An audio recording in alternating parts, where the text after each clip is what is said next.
मैं देवों के देव महादेव के चरणों में प्रणाम करती हूँ। मैं गौरी पार्वती माता के चरणों में प्रणाम करती हूँ। मैं कार्तिक गणेश दोनों भैया के चरणों में प्रणाम करती हूँ और मैं सभी देवी देवता चरणों में प्रणाम करती हूँ और महादेव से यही दया मांगती हूँ कि हे महादेव सब पर दया कीजिए, पल पल दया कीजिए हे महादेव। मैं देवों के देव महादेव के चरणों में प्रणाम करती हूँ। मैं गौरी पार्वती माता के चरणों में प्रणाम करती हूँ। मैं कार्तिक गणेश दोनों भैया के चरणों में प्रणाम करती हूँ। मैं सभी देवी देवता चरणों में प्रणाम करती हूँ। जितने गुरु भाई बहन लोग उनको मैं प्रणाम करती हूँ और महादेव से ही दया मांगती हूँ कि हे महादेव सब पर दया कीजिए, पल पल दया कीजिए। गुरु भाई बहन लोग, आज मैं आप लोग के लप्सी और तपस्वी की कहानी सुनाने वाली हूँ। कथा तपस्वी और लप्सी दोनों भाई थे। तपस्वी भी भगवान का बहुत पूजा पाठ करता था और लप्सी जो था वो पूजा पाठ करता, वो सवा शेर का कोई भी चीज़ बनाकर भगवान को भोग लगा देता। तपस्वी पूजा करता मगर चोरी भी ज़रूर करता। वो कहूँ से न कहूँ से कोई सामान चुरा कर ज़रूर ले आए। तपस्वी एक दिन लप्सी समझाता है तपस्वी को, कितना पूजा पाठ करते हो और फिर भी तुम चोरी करते हो। सब तुम्हारा पूजा पाठ का फल, सब तुम्हारा पुण्य पाप में बदल जाएगा। तपस्वी को गुस्सा आ जाता है और तपस्वी कहता है कि मैं तुमसे बेसी पूजा पाठ करता हूँ, मैं तपस्वी हूँ और मुझे फल ज़्यादा मिलेगा। लप्सी कहता है कि मैं भगवान का सवा शेर का रोज़ भोग लगाता हूँ, मुझे भगवान ज़्यादा फल देंगे। यही बात करके दोनों भाई अपने में लड़ने लगते हैं। वहाँ पर नारद जी आते हैं और नारद जी दोनों भाई का झगड़ा देखकर कहते हैं कि तुम दोनों अपने में क्यों लड़ाई कर रहे हो, क्यों वार्तालाप कर रहे हो, मुझे बताओ क्या तुम दोनों की परेशानी है। उतने में तपस्वी कहता है कि आप बताइए कि हम दोनों में कौन बड़ा है। मैं भगवान को तपस्या करते रहता हूँ, ये मेरे इतना तपस्या भी नहीं करता है लप्सी, और ये सवा मन का भोग बनाकर भगवान को भोग लगाता है। तो कहता है कि मैं बड़ा हूँ और मुझे फल भी ज़्यादा मिलेगा। नारद जी कहते हैं मैं दोनों आदमी का सुझाव करता हूँ कि कौन बड़ा है, मैं तुरंत फैसला कर देता हूँ। और उसी समय नारद जी एक हीरा का अंगूठी गिराते हैं अपना शक्ति से। तपस्वी सोचता है कि कोई नहीं देख रहा है, वो अंगूठी को अपना गोर के उंगली से दबा लेता है और लप्सी देखते हुए भी नहीं उठाता है, क्योंकि उसका मन में तनिक भी चोरी लालच नहीं था। वो भगवान को ध्यान में था और अपना मन से चोर चाहे मन से क्रोध सब अपना मिटा चुका था। मगर तपस्वी तो पूजा करता था, वो उसका चोरी का हाथ गया नहीं था। और तपस्वी गोर के नीचे अपना हीरा का अंगूठी चुरा लेता है। उतने में कहते हैं नारद जी कि अब मैं बताता हूँ कि तुम दोनों में कौन सर्वश्रेष्ठ है, कौन भगवान का अच्छा भक्त है।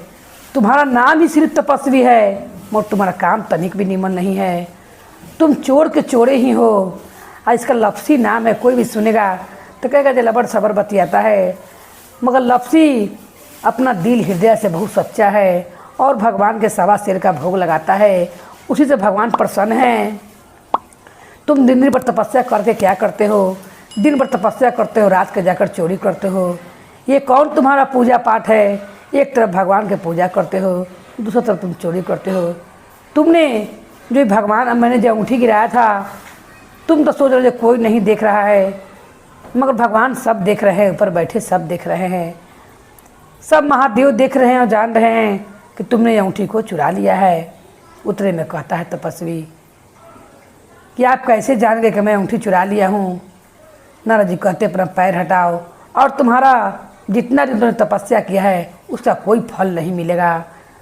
और लप्सी ने सवा शेर के जो भोग लगाया है, इसे भगवान भरपूर फल देंगे क्योंकि उसका मन हृदय साफ है और संतोष है। अब तपस्वी चिंता में पड़ जाता है और कहता है नारद जी से कि मेरे गलती के लिए मुझे क्षमा कर दीजिए और मुझे बताइए कि मैं ऐसा क्या करूं कि जिससे ऐसा मैं क्या करूं कि जिससे मेरा पाप कम हो जाए और मुझे मेरा पुण्य वापस आज मिल जाए। उतने में नारद जी कहते हैं कि तुम्हारा पुण्य तभी मिलेगा जब कोई गाय या कुत्ता का रोटी नहीं देगा, उसका पुण्य तुम्हें मिल जाएगा। यह सुनकर तपस्वी कहता क्या बताइए कि मेरा पुण्य कैसे मिलेगा, आप मुझे सब बताइए। तब नारद जी कहते हैं अगर कोई ब्राह्मण को खाना खिलाएगा और उसको दक्षिणा नहीं देगा, वो भी उसको पुण्य नहीं होगा, वो भी पुण्य तुम्हारे पास आ जाएगा। फिर नारद जी कहते हैं कि जब कोई किसी को कपड़ा लत्ता दान में देगा या कहूँ शादी ब्याह में कपड़ा लत्ता देगा और उस पर कुछ पैसा नहीं रखेगा, उस सारा दिया हुआ का सारा पुण्य तुम्हें ही मिल जाएगा, उसको वो कर्म में नहीं लिखाएगा, उसका पुण्य नहीं लिखाएगा। 3 हो गया। चौथा में अगर कोई दीप से दीप बार ले, वही दीप से दीप बार ले, उसका दीपक जलाया हुआ व्यर्थ जाएगा और उसका भी पुण्य तुम्हें ही मिलेगा। 5वां में जब तक कोई कथा कोई सुने और तुम्हारा तपस्वी और लप्सी का कथा ना सुने, उसका भी पुण्य तुम्हें ही मिलेगा।